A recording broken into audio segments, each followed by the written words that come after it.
तो जो आप लोगों को आज मैं टॉपिक पढ़ाने वाला हूँ, उस टॉपिक का नाम है एटॉमिक स्ट्रक्चर। क्या नाम है? Atomic structure.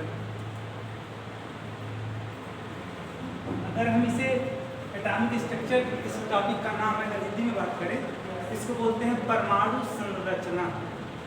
ठीक है, यहाँ पे हम मेनली परमाणु के बारे में पढ़ने वाले हैं और परमाणु के अंदर जाएंगे। ठीक है, उसके स्ट्रक्चर के बारे में अध्ययन करेंगे। आखिर में जो परमाणु होता है वो किन चीज़ों से मिलकर बना होता है। ठीक है, यही हमारी इस टॉपिक में, पूरे टॉपिक में हम लोग यही पढ़ने वाले हैं। ठीक है, अच्छा, एटॉमिक स्ट्रक्चर पढ़ने से पहले, ठीक है, हम कुछ चीज़ें पढ़ लेते हैं, जैसे मैटर। ठीक है, अगर हम बात करें मैटर, ठीक है, बात आते हैं मैटर। मैटर मतलब पदार्थ। ठीक है, तो मैटर होता क्या है, हम इससे पहले ये सारी चीज़ों को पढ़ने वाले हैं। ठीक है, तो मैटर क्या होता है कि एनीथिंग, क्या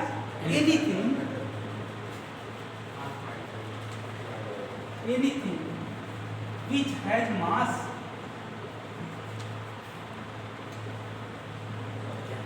and occupy वॉल्यूम।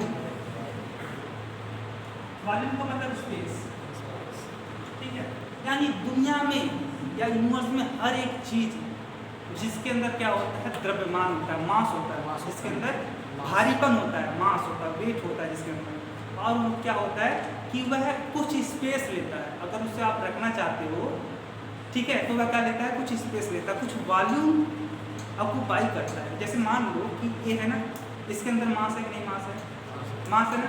अब मास है और इसके साथ साथ में और एक चीज़ है कि अगर आप इसे रखना चाहते हो तो देखो ये जितना इसका शेप है ना, इतना वॉल्यूम या स्पेस या ऑक्यूपाई कर रहा है। कहीं भी रखोगे, कहीं भी रख लोगे तो ये इतना स्पेस तो उसको लेगा ही लेगा। इसे रखने के लिए स्पेस की आवश्यकता है कि नहीं आवश्यकता है ना। तो दुनिया में हर एक चीज़ जो क्या है, जिसके अंदर मास होता है और उसे रखने के लिए, या वह मैटर जो है वह स्पेस ऑक्यूपाई करता है, उसे क्या बोलते हैं, मैटर। ठीक है, तो आपकी चीज़ें, आप आंखों से जो भी चीज़ दिख रहे हैं वो सब कुछ क्या है, मैटर। जाहिर सी बात, दिख रहा है, उसमें कुछ ना कुछ मास है, ऐसा कुछ आपको लगेगा नहीं लग सकता। जो भी आपको चीज़ दिखाई पड़ रहा है वो मास ही है। ठीक है, वह क्या है, मैटर है, उसके अंदर मास है, वह कुछ वॉल्यूम स्पेस का धारण करता है। क्या जो चीज़ हमको दिखाई नहीं पड़ती है वह मास तो मैटर नहीं होता है? होता है, वो भी मैटर होता है। जैसे मान लो हम गैस की बात करें, एयर तो हमको दिखाई नहीं पड़ता, तो क्या वह मैटर नहीं है? नहीं, बिल्कुल गलत। एयर एक मैटर है, भले हम देख ना पाए लेकिन उसके अंदर भी कुछ मास होता है। जैसे अब हवा चलती है, वायु तो चलती है, तो देखते हो कि जैसे कोई चीज़ अगर आप कपड़े सुखा रहे हैं, उस पर जब स्ट्राइक करता है हवा, तो क्या होता है, उसमें फ्लक्चुएट करता है आपका कपड़ा, क्लॉथ आपका फ्लक्चुएट करता है। तो इससे मतलब जब कोई चीज़ टकरा रहा है, यानी सी बात है उसमें कुछ मास होगा, तभी तो उसमें फ्लक्चुएशन पैदा हो रहा है। ठीक है, आप जैसे मान लो एलपीजी है, गैस, ठीक है, वो भी तो उसमें गैस भरा रहता है ना, ब्यूटेन, पेंटेन, ये सारे गैसें भरे रहते हैं। तो देखो जब उसको कंप्रेस कर दिया जाता है, गैस को कंप्रेस करके उसे उसमें कंटेनर में डाल दिया जाता है, तो उसको देखो कितना वजन आएगा, बहुत मास होता है, वेट बहुत ज़्यादा होता है ना। तो गैस में भी, गैस क्या है, अभी मैटर आपका ही है। तो मैं सोचना कोई चीज़ दिखाई नहीं पड़ रही वो मैटर नहीं है। लेकिन अगर हम बात करें जैसे लव, अफेक्शन, ठीक है, एंग्री, ये सारी चीज़ मैटर नहीं है ना, ये सारी चीज़ें मैटर नहीं है, क्योंकि इनके अंदर ना मास है, बस हम इसे फील करते हैं। ठीक है, ऐसे नहीं कि स्पेस, इसको करने के लिए स्पेस भी हो सकता है, तो ये सारी चीज़ें मैटर नहीं। तो मैटर की बात करें तो मैटर में भी ना 5 टाइप होते हैं, 5 टाइप के matter. Solid, liquid, gas, plasma and bosons type. Matter कितने टाइप होते हैं? 5 टाइप। जैसे हम बात करें सॉलिड, लिक्विड, गैस, प्लाज्मा, ठीक है, और एक होता है बोस-आइंस्टाइन।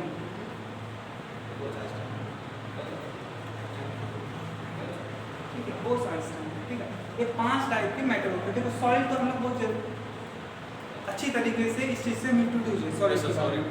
लिक्विड के बारे में भी हम लोग जानते हैं क्योंकि हमारे अराउंड है, सारी चीज़ें अवेलेबल है। ठीक है, गैस भी अवेलेबल है।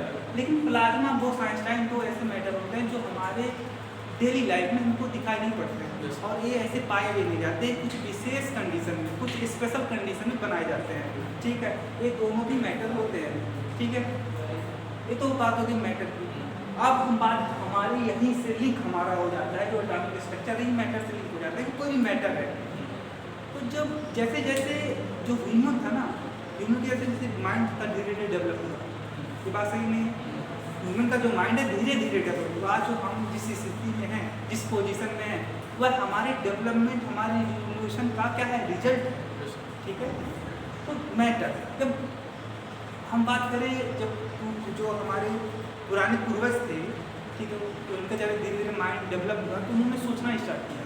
ठीक है, तो उन्होंने सोचा कि मैटर के बारे में, ठीक है, मैटर के बारे में। तो जैसे मान लो ये मैटर है ना, अभी जो मैटर है, अब जरा सोचो कि ये मैटर अचानक तो बन नहीं गया होगा कि सडनली बन गया है, ऐसे बन गया, नहीं बना ना। ये अचानक कोई भी मैटर, दुनिया का कोई भी मैटर वो अचानक नहीं बनता है। जैसे मान ले कि हम मान लें माउंटेन एवरेस्ट की ले लेंगे, बहुत बड़ा माउंटेन है। ठीक है, तो इतना बड़ा माउंटेन ऐसे नहीं फॉर्म हो गए, उसमें क्या हुआ होगा कि कुछ पार्टिकल्स जो हैं, मतलब धूल के पार्टिकल्स जो हैं उसको इकट्ठा हुए होंगे, कहीं से मिट्टी आई होगी, धीरे धीरे धीरे जमा होता चला गया होगा और धीरे धीरे बल्क बॉडी का उसने क्या कर लिया, शेप ले लिया। ठीक है, तो वैसे ही ये जो मैटर है ना, एक मैटर अचानक नहीं बना हुआ क्या होगा कि कोई छोटी सी चीज़, कोई छोटे सा मास या मैटर, छोटी सी चीज़ आई होगी और धीरे धीरे एक के ऊपर एक के ऊपर एक के ऊपर ज्वाइंट होकर करके इस पूरे बॉडी का फॉर्मेशन हो जाए। ठीक है, तो कोई भी बॉडी, दुनिया की कोई भी बॉडी या कोई भी मैटर अचानक नहीं बनता होगा, किसी न किसी छोटी छोटी चीज़ से मिलकर बना होता है। जैसे हम चाक की बात करते हैं, अगर चाक हमारे पास चाक नहीं है, लेकिन देखते होगे जब चाक हम लिखते हैं, ठीक है, तो चाक से जो नीचे दिखता है ना, ठीक है, वो छोटे छोटे आपको ऐसे कुछ लगेगा कि पार्टिकल्स हैं। ठीक है, तो आप सिंपली रूप से कह सकते हो कि जो चाक है वो किसी छोटे छोटे पार्टिकल से मिलकर बना हुआ है। ठीक है, वैसे ही दुनिया का कोई भी मैटर वो छोटे छोटे पार्टिकल से मिलकर बना हुआ है। जैसे हम लोग शुरुआती दौर में क्या बोल देते हैं कि आप लोगों को पढ़ा होगा मैटर, जब आप लोगों ने पढ़ा होगा कि matter are formed by tiny particles, यानी दुनिया का कोई भी मैटर है तो छोटे छोटे पार्टिकल से मिलकर बना होता है, जिसे उस समय हम लोगों ने कह दिया था एटम या मॉलिक्यूल से बोलते हैं। उस टिनी पार्टिकल को क्या बोलते हैं, एटम या मॉलिक्यूल बोलते हैं। ठीक है, तो आज हम लोग उसी चीज़ को पढ़ने वाले हैं कि एटम के बारे में पढ़ने वाले हैं। ठीक है, तो देखो अब बात करते हैं ना हम, देखो हाँ, इसकी हिस्ट्री के बारे में थोड़ी सी हम चर्चा कर लेते हैं, डिस्कस करते हैं। देखो बात है कि एक कड़ाद थे, क्या थे, कड़ाद, एक महर्षि थे कड़ाद। ठीक है, एक मतलब एक ऋषि थे, हमारे इंडिया के ही ऋषि थे। उन्होंने, वो गुजरात के रहने वाले थे। ठीक है, और उन्होंने लगभग 2000 ईयर पहले उन्होंने इस चीज़ के बारे में चर्चा किया कि जो मैटर होते हैं ना, वह छोटे छोटे कणों से मिलकर बने होते हैं, यानी matter are formed by tiny particles. ठीक है, matter are formed by tiny particles, यानी कड़ाद ने क्या बोला, कड़ाद ने बोला कि जो मैटर होता है ना वह छोटे छोटे कणों से मिलकर बना होता है। टिनी छोटे छोटे यानी स्मॉल स्मॉल पार्टिकल से मिलकर बना होता है, टिनी पार्टिकल से मिलकर बना होता है। और जो उन्होंने कहा ना कि छोटे छोटे कणों से मिलकर बना होता है, उन छोटे छोटे कणों का जो नाम उन्होंने दिया, छोटे जो पार्टिकल्स का नाम दिया, इन्होंने क्या कहा था, इसका स्टेटमेंट था कि मैटर आर फॉर्म्ड बाय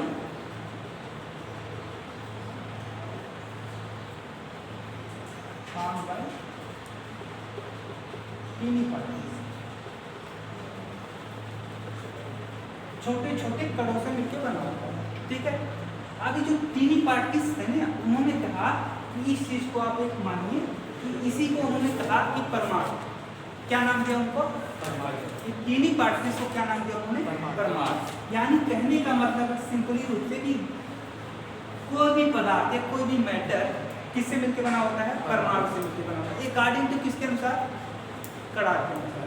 ठीक है, इन्होंने ये बात कहा कि जो कोई भी मैटर होता है वह टिनी पार्टिकल्स यानी परमाणुओं से मिलकर बना होता है, उसका नाम उन्होंने दिया था टिनी पार्टिकल्स का, परमाणु। ठीक है, लेकिन उन्होंने और सारी चीज़ें उसके प्रॉपर्टी के बारे में पढ़ा, परमाणु हमने बोल दिया।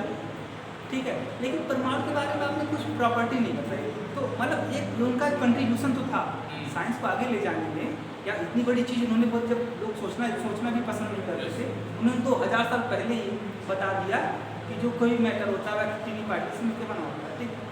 लेकिन अब एक साइंटिस्ट और थे, डाल्टन, क्या नाम था उनका? डाल्टन। 1808 ईस्वी में, ठीक है, इन्होंने क्या कहा डाल्टन ने, उन्होंने यही चीज को जो उन्होंने कहा परमाणु ना, इन्होंने जो कहा कि matter are form by tiny particles, ये बात डाल्टन ने भी बात बोली कि matter are form by tiny particles. लेकिन जो उन्होंने परमाणु वर्ड्स का यूज किया ना, उन्होंने कहा कि इस टीनी पार्टिकल्स, उन्होंने एटम का नाम दिया। क्या नाम दिया? एटम। उन्होंने कहा कि कोई भी मैटर जो है ना, वह किससे मिलकर बना होता है? एटम से मिलकर बना होता है, ठीक है। बात ये आती है कि देखो, इन्होंने जब परमाणु के बारे में बताया तो उन्होंने परमाणु के बारे में थोड़ी सी कड़ाक में और भी ज़्यादा चीज़ें बताई थी। जैसे कोई भी मैटर है ना, ये मैटर है, इस मैटर को अचानक तो बन नहीं गया होगा, अगर इसे हम इसे डिवाइड करें या कट करें तो इसे बहुत सारे टुकड़ों में से क्या करें, पीसेज में से हम कट करें इसे, और इसे काटते हो, ठीक है, तो धीरे धीरे छोटा होता चला जाएगा। यहाँ से बीच से काटते हो, छोटा होता जाएगा और छोटा, मतलब इसे हम काटते जाएँ, धीरे धीरे काटते जाएँ तो छोटा छोटा छोटा छोटा और छोटा और छोटा होता जाएगा, नहीं हो जाएगा।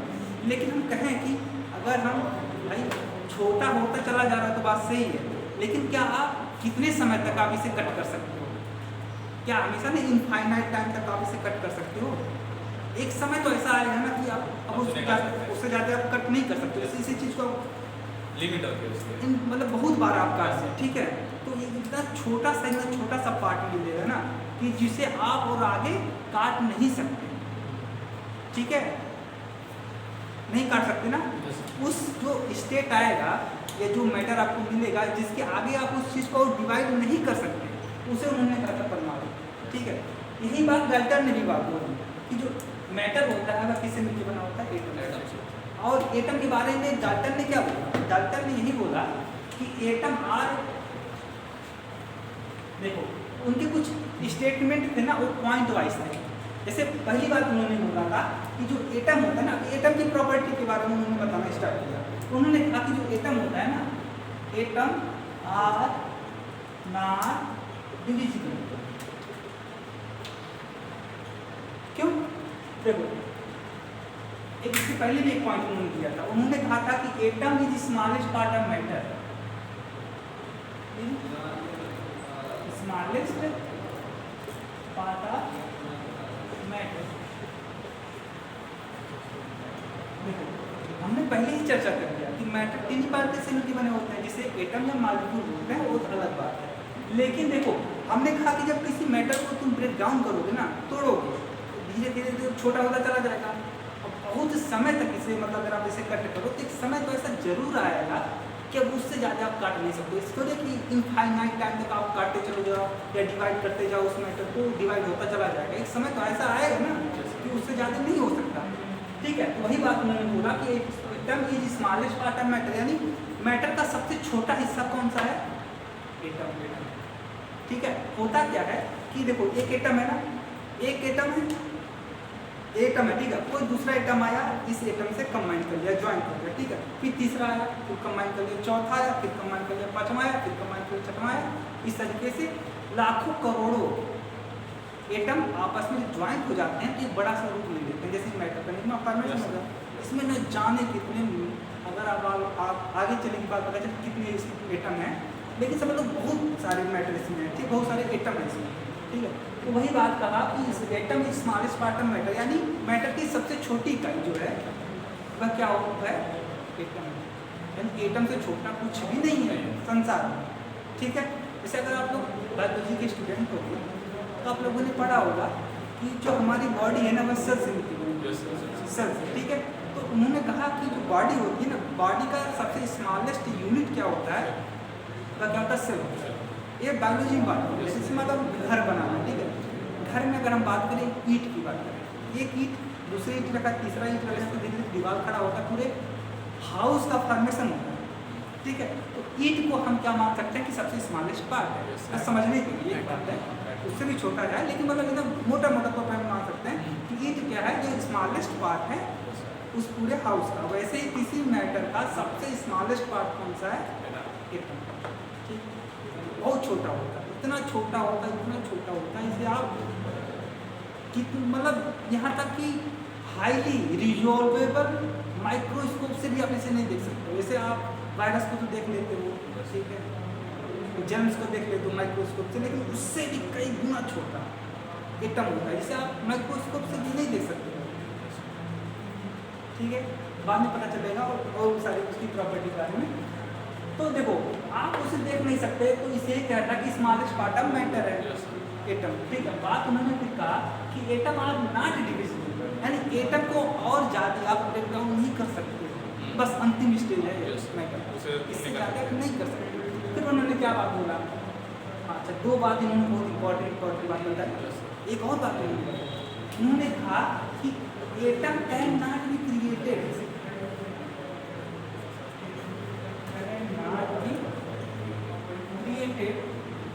or destroyed in a chemical reaction।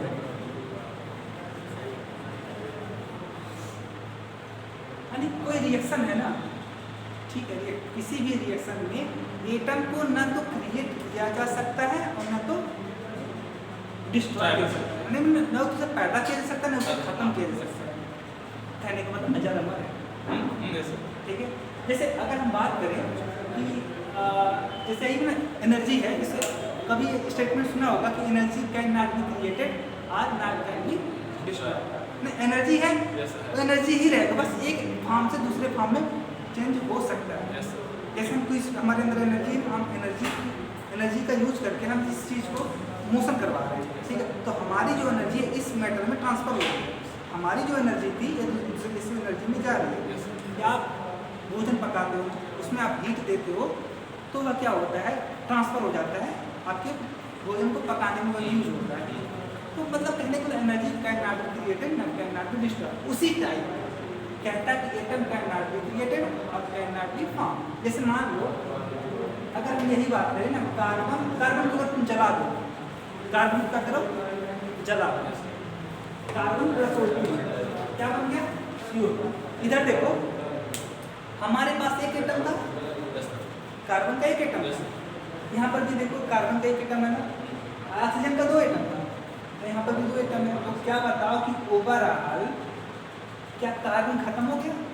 नहीं, जितनी नंबर में था उतने ही नंबर में है, और ऑक्सीजन भी जितने नंबर में था उतने नंबर में। तो मतलब कहने का है कि यहाँ पर देखो कि एटम न तो पहले भी हमारे पास था, हमने क्रिएट तो नहीं किया था ना, हमने लिया था, इसमें जो नेचर में था उसको हमने लिया था।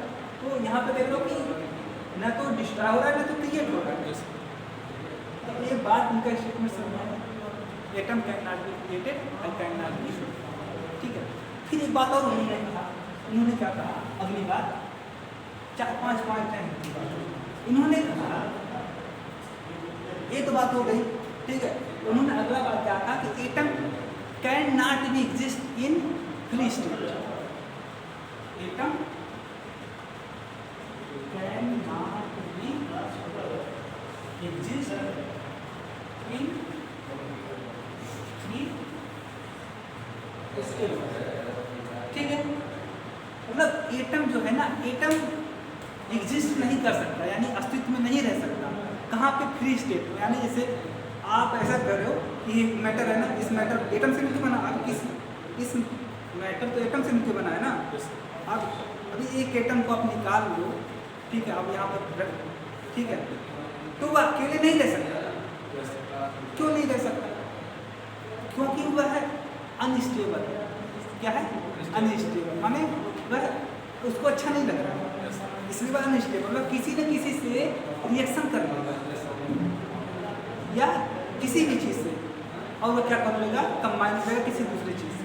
जैसे यही मैटर है ना, ये मैटर हाँ देखो, एक इसमें कई सारे एटम है, एक एटम दूसरे एटम से कंबाइन है, तीसरा ऐसे बहुत सारे लाखों करोड़ों एटम एक दूसरे से कंबाइन है। तो देख लो कि फ्री स्टेट में नहीं है ना, नहीं है ना।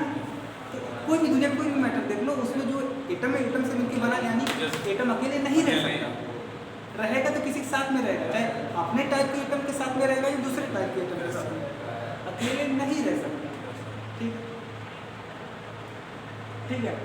एक बात और फंडामेंटल, चलो ये मोटे मोटे तौर पे 4 पॉइंट हो गए, ठीक है, और भी पॉइंट है लेकिन मोटा मोटा तौर पे यही 4 पॉइंट हो गए। अब देखो बात ये है कि हम इसके बारे में पढ़ते हैं। देखो जो डाल्टन ने थ्योरी दिया था, डाल्टन ने जो थ्योरी दिया था एटम के बारे में, उनके देखो उस समय जब उन्होंने दिया था तो हमारे पास कोई नॉलेज विशेष था नहीं एटम के बारे में, तो उन्होंने दिया और काफ़ी हद तक सही था उनकी बात, ठीक है। कुछ दिन तक चला इनकी बात में तो क्या हुआ, कुछ दिन तक चला, लेकिन जब धीरे धीरे साइंस डेवलप हुआ तो सवाल उठ गए, क्वेश्चन उठ गए। कैसा क्वेश्चन उठ गया, उन्होंने कहा कि आपने बता दिया कि स्मॉलेस्ट पार्ट ऑफ मैटर है, चलो ठीक है, यही बात कही दिया कि एटम आर नॉट डिविजिबल, ठीक है। यहाँ पे दिक्कत हो गई लोगों को, साइंटिस्टों को यहाँ पे दिक्कत हो गई। फिर देखो यहाँ पे बात हो गई, ये बात सही है, atom can not be created, can not be destroyed, ठीक है।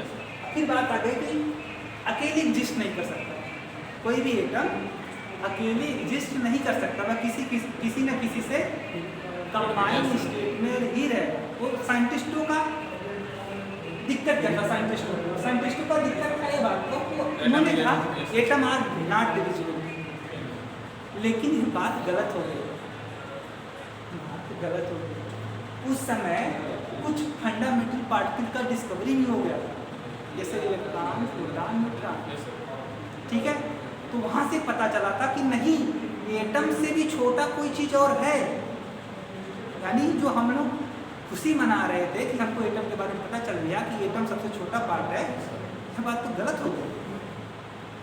और क्या गलत हो गई कि एटम भी किसी न किसी चीज़ से मिलकर बना है, वह क्या है, इलेक्ट्रॉन है, प्रोटॉन है, न्यूट्रॉन है, उससे छोटा, एटम से छोटा, ठीक है, उससे मिलकर बना है। अरे यहाँ तक कि ये भी फंडामेंटल पार्टिकल नहीं है मैटर के, इनसे भी छोटा कुछ है। लेकिन आप लोग ऐसे, हम लोग न्यूक्लियर फिजिक्स में पढ़ते हैं ना कि इलेक्ट्रॉन, प्रोटॉन, न्यूट्रॉन, ये सारे जो पार्टिकल्स हैं ना, ये भी किसी न किसी चीज़ से मिलकर बने हैं। बहुत ही अंडर डेप्थ की बात है सर, उसे बोलते हैं क्वार्क, यानी सबसे ज़्यादा फंडामेंटल पार्टिकल्स कौन है, क्वार्क ही पूरे एटम को फॉर्मेशन, ये क्वार्क ही इलेक्ट्रॉन को बनाता है, प्रोटॉन को बनाता है, न्यूट्रॉन को बनाता है। तो कहने का मतलब क्वार्क ही फंडामेंटल पार्टिकल्स है, लेकिन हम लोग समझने के लिए इलेक्ट्रॉन, प्रोटॉन, न्यूट्रॉन ले लेते हैं। तो यहाँ पे ऑब्जेक्शन हो गया, उनकी बात तो गलत नहीं कर गई। फिर भी चलो भाई, जो उतना बताया उतना तो बहुत अच्छी बात थी उस समय, तो लोगों ने कुछ नहीं बताया, कुछ तो आइडिया लगा। अच्छा, यहाँ पे बात होगी। दूसरी बात इन्होंने कहा कि आप कह रहे हैं कि एटम फ्री स्टेट में एग्जिस्ट नहीं कर सकता, लेकिन रीजन तो बताओ, क्या रीजन है कि एटम फ्री स्टेट में एग्जिस्ट नहीं कर सकता? रीजन उन्होंने नहीं बताया। भाई बताए तो ठीक है, रीजन तो बताना चाहिए था। यहाँ पर देखो, तो इनकी जो थ्योरी थी कुछ समय बाद इसमें प्रश्न उठने लगा, ठीक है। तो इनका जो इम्पोर्टेंस था इनकी थ्योरी का, वह बहुत ज़्यादा नहीं रह गया, ठीक है। साइलेंस, इनकी थ्योरी का इम्पोर्टेंस बहुत ज़्यादा नहीं रह गया, ठीक है। तो यहाँ पर और आगे बात चली, अब बात आ गई, चलो ठीक है, एटम के बारे में आपने बता दिया ये सारी चीज़ें, लेकिन अब बताओ एटम के, आपने कहा कि एटम स्मॉलेस्ट पार्ट है मैटर का, क्या है, स्मॉलेस्ट पार्ट है, ठीक है। अगर हम किसी एटम को हम स्फीयर माने, ठीक है, एटम को क्या माने, स्फीयर माने, एक सॉलिड स्फीयर, छोटा सा, दिखाने को इतना बड़ा है लेकिन दिखने में तो दिखता ही नहीं है, ठीक है। अब बात करते हैं, सुनो, एटम के बारे में उन्होंने बता दिया, लेकिन ये नहीं बताया कि एटम किस चीज़ से मिलकर बना है, क्योंकि उस समय डिस्कवरी हो चुकी थी इलेक्ट्रॉन, प्रोटॉन, न्यूट्रॉन की, ठीक है। तो वहाँ पे डाल्टन ने नहीं बताया था, इसलिए इनकी जो इम्पोर्टेंस था कम हो गया। अच्छा, उसी समय इलेक्ट्रॉन, प्रोटॉन, न्यूट्रॉन की खोज हो चुकी है, बात वहाँ से आगे चलती है।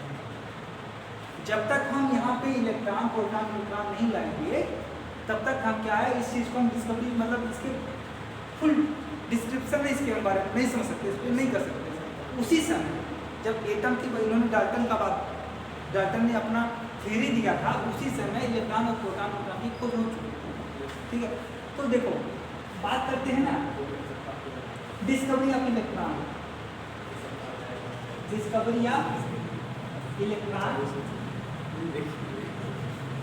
ठीक है, अगर हम इसे यहाँ पर करें cathode ray, cathode ray and discovery of electron. बात करते हैं भाई पता कैसे चला। सुनो, एक तो बात हो गई कि एटम तो इतना छोटा है कि हम उसे देख ही नहीं सकते। Yes, sir.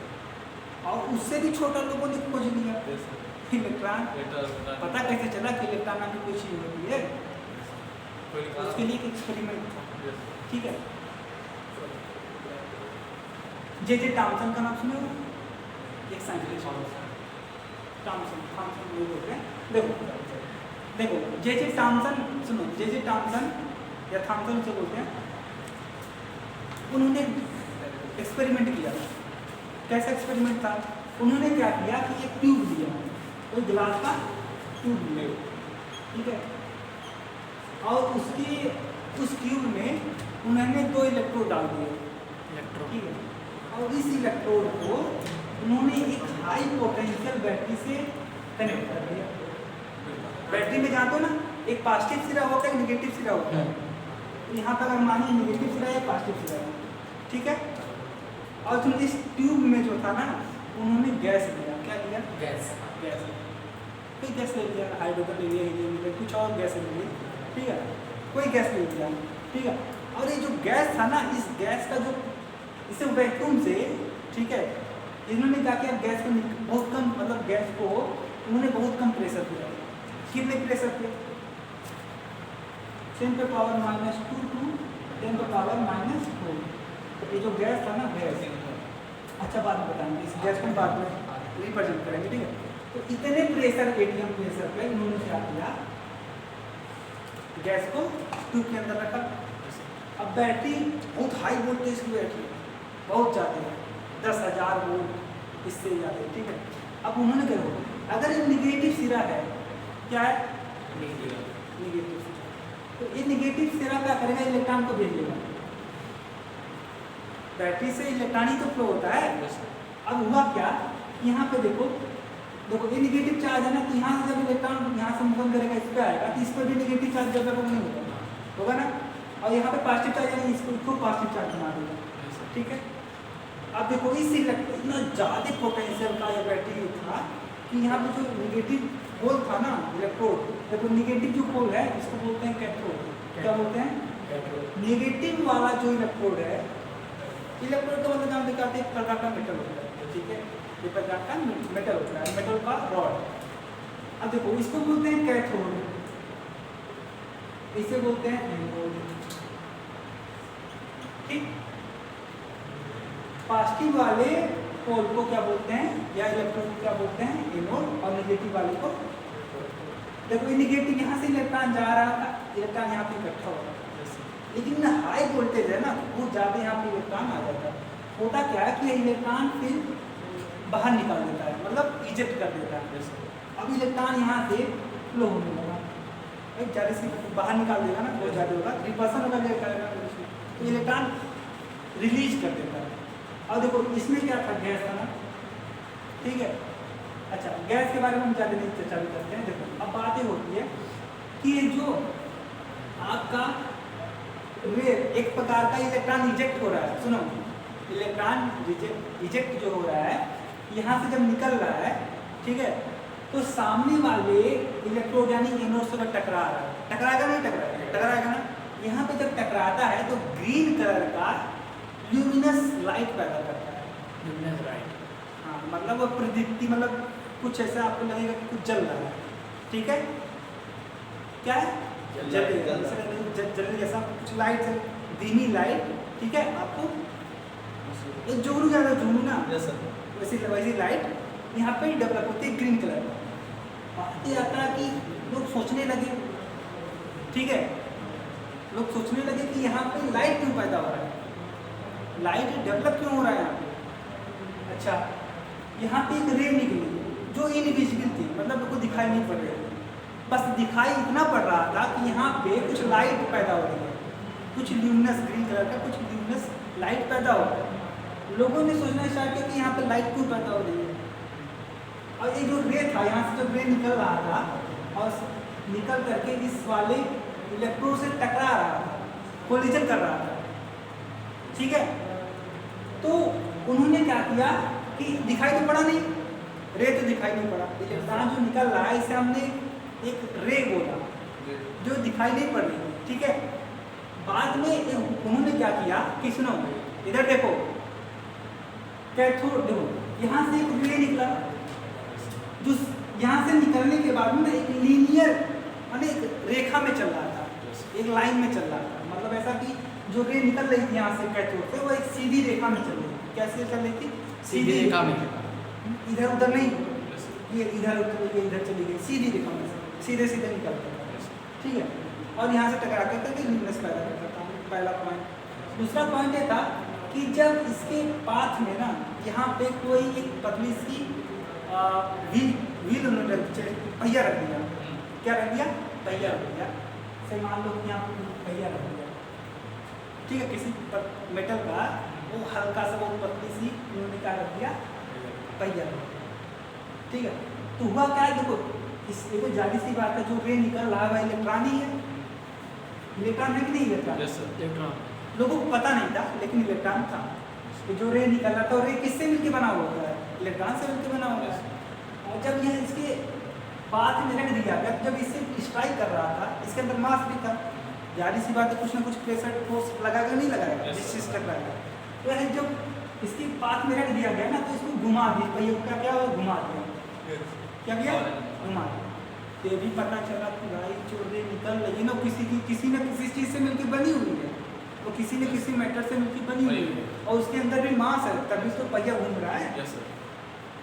अच्छा, अब एक और ये तो बात समझ आ गई कि जो कैथोड जो रे निकल रहा था ना, कैथोड से जो रे निकल रहा था एनोड की तरफ, इसको एक विशेष नाम दिया, पर्टिकुलर नाम दिया। उन्होंने कहा कि कैथोड रे, इस रे को क्या नाम दिया? Cathode ray. Cathode ray, cathode ray का नाम क्यों दिया? क्योंकि कैथोड से निकल रहा था, कि जो रे निकल रहा था वह किधर से निकल रहा था? कैथोड से निकल रहा था, इसीलिए इन्होंने क्या नाम दिया? कैथोड रे नाम दिया।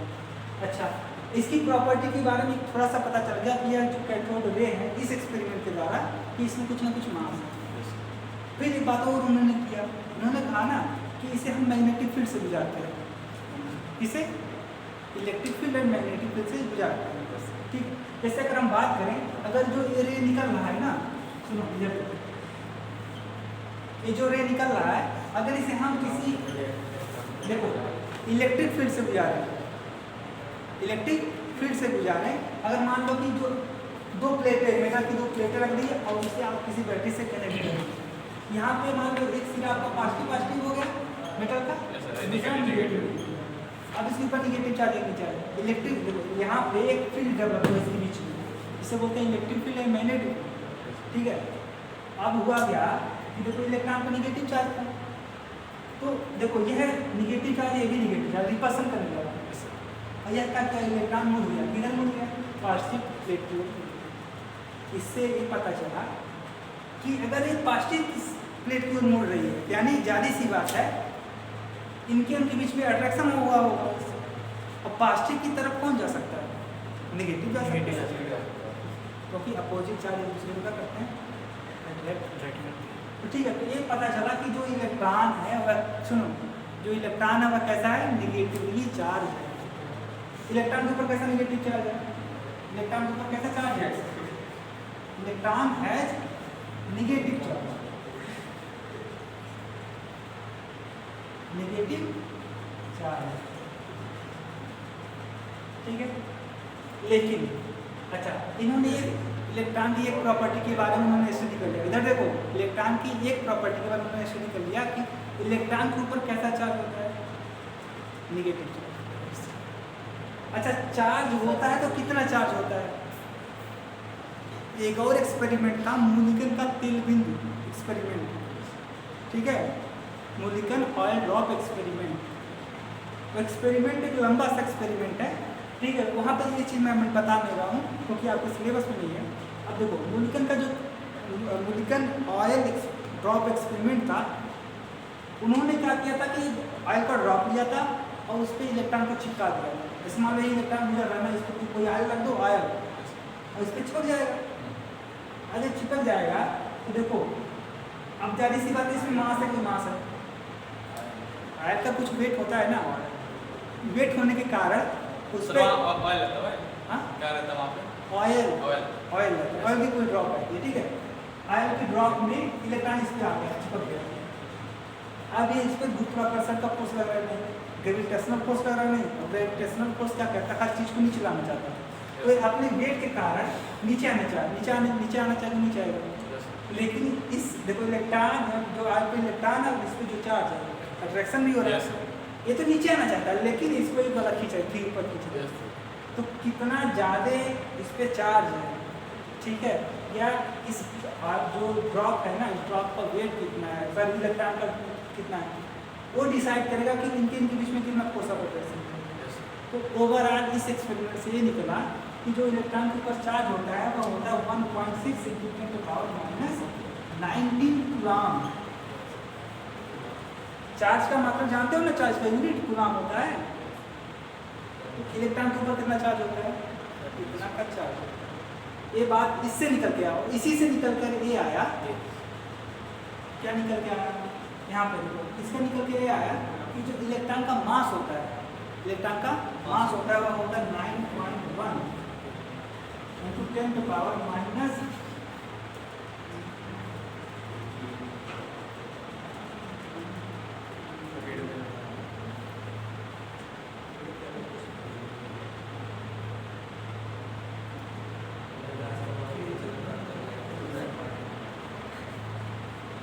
इतना छोटा होता है, इतना इसका मास होता है। इलेक्ट्रॉन का मास ये है, इलेक्ट्रॉन के ऊपर चार्ज है, ये तो चार्ज है। जो मास कितना है, बहुत कम, 10⁻31। हम तो उसको इमेजिन भी नहीं कर सकते। जैसे अगर हम बात करें, इधर देखो, अगर 1 ग्राम में वेट है, ठीक है, 1 ग्राम को हम 1000 टुकड़ों में बांटे, यानी 1000 से डिवाइड करते हैं, ये आएगा 10⁻30। अब जरा सोचो 1000 बार बांटा गया तो कितना ग्राम आएगा। अब वही सोचो, अगर मान लो 1 kg था, सॉरी 1 भी kg में आ जाएगा, 1 kg को 1000 टुकड़ों में बांटे कितना आया। अब जरा सोचो 10 पे पावर, मतलब लाखों करोड़ों में क्या बात करो, उससे भी कई गुना है, ठीक है। तो इतना इसका द्रव्यमान होता, बहुत छोटा द्रव्यमान इसका। तो मुल्कन का जो ऑयल ड्रॉप एक्सपेरिमेंट था वह क्या क्या दिया कि इलेक्ट्रॉन के ऊपर चार्ज कितना है और इलेक्ट्रॉन का मास कितना है, ठीक है। यहाँ से इस एक्सपेरिमेंट से इलेक्ट्रॉन की प्रॉपर्टी के बारे में हम लोग स्टडी करेंगे, ठीक है। ये जो पार्टिकल निकल रहा था ना, ठीक है, इधर देखो, जो यहाँ पे निकल रहा था इसे कैथोड रे बोला। वो कैथोड यानी कैथोड जो रे था वो किससे मिलकर बना होता है, इलेक्ट्रॉन। फिर आगे लोगों ने चल करके प्रोटॉन की खोज किया। कैसे किया, वो रदरफोर्ड ने किया। जैसे इसका एक्सपेरिमेंट है ना, वैसे उसका भी एक्सपेरिमेंट है। वैसे ही न्यूट्रॉन का फिर आगे खोज हुआ। तो बाद में पता चला कि एटम किससे मिलकर बना होता है, इलेक्ट्रॉन, प्रोटॉन, न्यूट्रॉन। आज से भी पता चला कि वो भी किसी चीज़ से मिलकर बना होता है, लेकिन बहुत ज़्यादा नहीं। मतलब यह है कि एटम किससे मिलकर बना होता है, इलेक्ट्रॉन, प्रोटॉन, न्यूट्रॉन। हम लोग यहाँ तक बहुत ज़्यादा जितनी करना जाए तो हम लोग ये कहते हैं कि electron, proton, neutron fundamental particle होते हैं। किसके,